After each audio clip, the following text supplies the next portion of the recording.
umupasiteri umwe uvuka mu Rwanda mu ntara y'Amajyepfo aherutse kwitaba Imana arengeje imyaka 100. Imibereho ye nk'uko yabitangarizaga abanyamakuru wigereranije n'iya John Tenney Wood ubu mu mwaka wa 2024 akaba aherutse kwizihiza imyaka 112 amaze avutse. Usanga hari byinshi bahuriyeho n'uwo mupasiteri wo mu Rwanda witabye Imana. Imana ikomeze kumuhira uko ridashira. Ibyo nibyo tugiye kwibandaho muri iki kiganiro, ndetse tubihuze n'ubundi bushakashatsi bwagaragaje icyo umuntu yakora kugira ngo arambe igihe kirekire. Dufite bakunzi ba P4 TV official, tujye kubagezaho ingamba zimwe zafatwa kugira ngo tubashe kuramba igihe kirekire. Kuri ubu icyizere cyo kubaho ku batuye isi kiri hagati y'imyaka 65 na 75. Iyi niyo mibare itangazwa na OMS. Nyamara hari abantu benshi barengeje imyaka 100, kandi hakaba hari ibyo bahuriyeho nibyo twasesenguye muri iyi nkuru, kugira ngo nawe niba ushaka kuramba igihe kirekire utangire ugire icyo bikoraho. Icya mbere ni ukuryama igihe gihagije. Niba ushaka kuramba igihe kirekire, ikintu cya mbere ukwiriye kwibandaho ni ugufata umwanya uhagije wo kuryama. Dore bimwe mu byiza byo kuryama neza no kuruhuka muri rusange. Icya mbere, bituma umubiri usubirana ubuyanja kandi ukisana. Iyo umuntu asinziriye, utangira kuvubura imisemburo myinshi ituma umuntu akura neza, amagufwa akarambuka, imikaya n'inyama bikisubiranya. Ibi byemejwe na Dr. Mary Kirga, niwe wabisobanuye neza uko bigenda. Ikiza cya kabiri cyo kuryama ndetse no kuruhuka neza muri rusange, ndetse kikagirira umukamaro umubiri w'umuntu, bigatuma aramba igihe kirekire. Nuko bifasha umubiri kwirinda cyangwa kurwanya zimwe mu ndwara nk'umutima na diabete. Ikiza cya gatatu cyo kuruhuka bihagije nuko bigabanya umuhangayiko. Kubera ko gusinzira bihagije biha ubwonko ubushobozi bwo kugenzura ibijyanye n'amarangamutima. Ibi nibyo bigabanya ibyago byo kurwara indwara zimwe na zimwe zituma umuntu ataramba. Icya kane, bizamura ubudahangarwa bw'umubiri. Iyo umuntu asinziriye, umubiri uzamura ubwoko bwa proteine bwitwa cytokine bufasha umubiri kwiyubakira ubudahangarwa.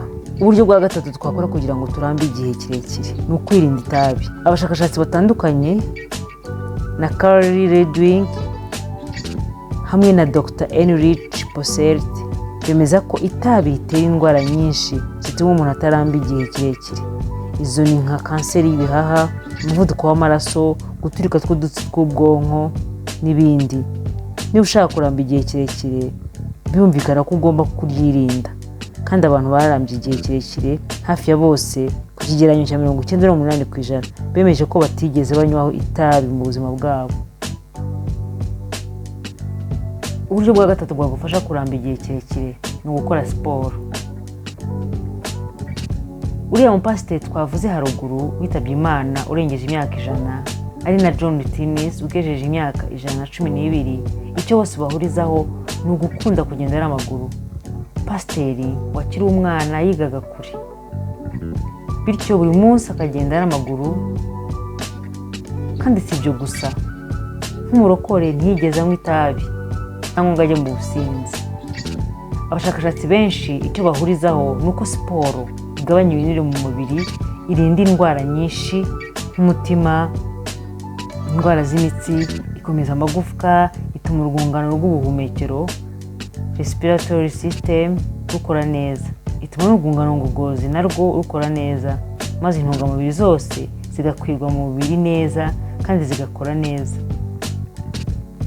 Siporo ikomeza inyama zose z'umubiri, igatera gusinzira neza, ituma n'ubwonko bukora neza, ikongera imbaraga z'umubiri. Biba byiza cyane iyo ukora siporo unarya amafunguro yuzuye. Niba ushaka kuramba igihe kirekire, ugomba no kurya indyo yuzuye. Indyo yuzuye si ngombwa ngo ibe ihenze, upfa kumenya ibiyigize, ari byo ibyubaka umubiri, proteine, ibitera imbaraga, carbohydrate n'ibirinda indwara, harimo amavitamine. Ibi tukabifata mu mafunguro yacu ya buri munsi. Proteine turasangamo amagi, soya, ibishyimbo, inyama n'amafi n'ibindi.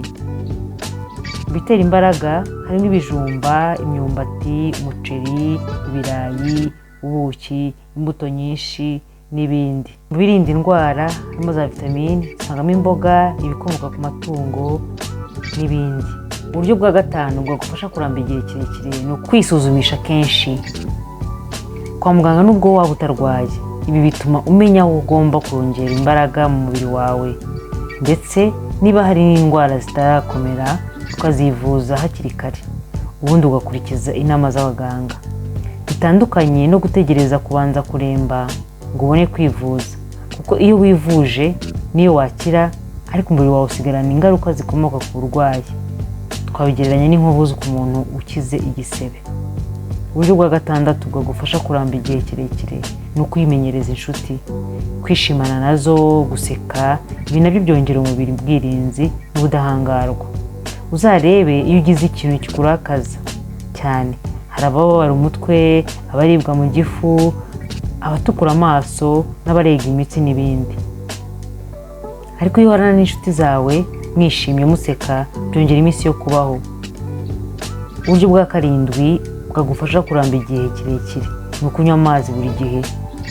Uzajya unywa amazi buri gihe, cyane cyane ukibyuka, kuko nijoro usinziriye umubiri wawe wakoresheje amazi menshi mu kuyungurura amaraso, uba ukeneye gusohora imyanda, gusukura amara, gutuma impyiko zikora neza.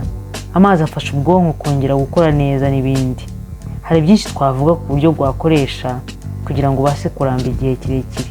Niba hari igitekerezo ushaka kutwungura cyangwa ikibazo ushaka kutubaza, mutwandikire muri comment, mukore share, like na subscribe. Ibyiza biri imbere.